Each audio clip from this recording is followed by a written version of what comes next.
شروع کرتا ہوں اللہ تعالیٰ کے نام سے جو بڑا مہربان نہایت رحم والا ہے۔ ہاں واقعی جس نے برائی اختیار کی اور اس کے گناہوں نے اس کو ہر طرف سے گھیر لیا تو وہی لوگ دوزخی ہیں، وہ اس میں ہمیشہ رہنے والے ہیں۔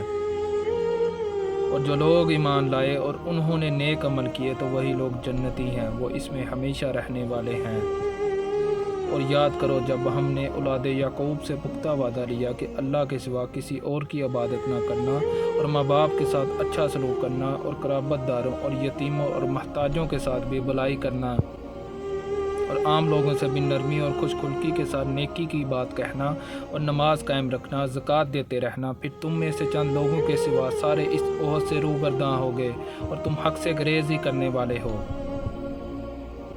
اور جب ہم نے تم سے یہ پختہ عہد بھی لیا کہ تم آپس میں ایک دوسرے کا خون نہیں بہاؤ گے اور نہ اپنے لوگوں کو اپنے گھروں اور بستیوں سے نکال کر جلا وطن کرو گے، پھر تم نے اس امر کا اقرار کر لیا اور تم اس کی گواہی بھی دیتے ہو،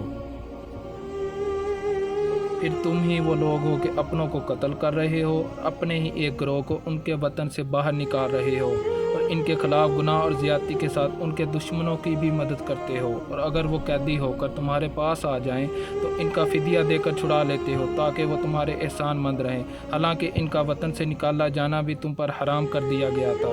کیا تم کتاب کے بعض حصوں پر ایمان رکھتے ہو اور بعض کا انکار کرتے ہو؟ پس تم میں سے جو شخص ایسا کرے گا اس کی کیا سزا ہو سکتی ہے، سوائے اس کے کہ دنیا کی زندگی میں ذلت ہو، اور قیامت کے دن بھی ایسے لوگ سخت ترین عذاب کی طرف لوٹائے جائیں گے اور اللہ تمہارے کاموں سے بے خبر نہیں۔ یہی وہ لوگ ہیں جنہوں نے آخرت کے بدلے میں دنیا کی زندگی خرید لی، پس نہ ان پر سے عذاب ہلکا کیا جائے گا اور نہ ہی ان کو مدد دی جائے گی۔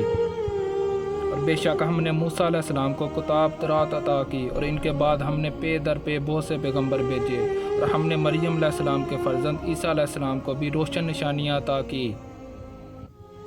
اور ہم نے پاک روح کے ذریعے ان کی تائید کی۔ تو کیا ہوا جب بھی کوئی پیغمبر تمہارے پاس وہ احکام لایا جنہیں تمہارے نفس پسند نہیں کرتے تھے تم وہی اکڑ گئے، اور بعضوں کو تم نے جھٹلایا اور بعضوں کو تم قتل کرنے لگے۔ اور یہودیوں نے کہا ہمارے دلوں پر غلاف ہے، ایسا نہیں بلکہ ان کے کفر کے باعث اللہ نے ان پر لعنت کر دی ہے، سو وہ بہت ہی کم ایمان رکھتے ہیں۔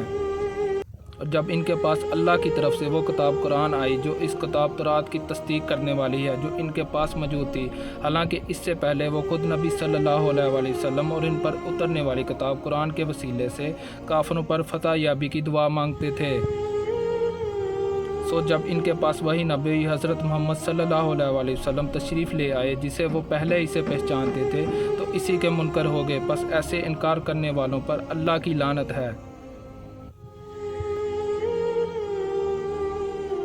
انہوں نے اپنی جانوں کا کیا برا سودا کیا کہ اللہ کی نازل کرتا کتاب کا انکار کر رہے ہیں، محض اس حسد میں کہ اللہ اپنے فضل سے اپنے بندوں میں جس پہ چاہتا ہے وہی نازل فرماتا ہے، پس وہ غضب در غضب کے سزاوار ہوئے اور کافروں کے لیے ذلت انگیز عذاب ہے۔